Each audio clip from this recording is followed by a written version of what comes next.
સુરતમાં સતત વરસી રહેલા ભારે વરસાદના કારણે શહેરના અનેક વિસ્તારોમાં પાણી ભરાવાની સાથે ટ્રાફિક વ્યવહાર પ્રભાવિત થયો છે. રિજિયન 1 માં આવેલા આયુર્વેદિક ગરનાળામાં પાણી ભરાયું હોવા છતાં વાહન વ્યવહાર હાલ ચાલુ છે.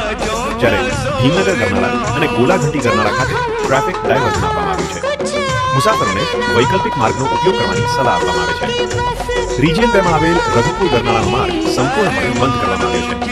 આ માર્ગ પરથી વાહન વ્યવહાર હાલ બંધ રાખવામાં આવ્યો છે. કૃપા કરીને આ વિસ્તારને ટાળો અને અન્ય માર્ગ પસંદ કરો.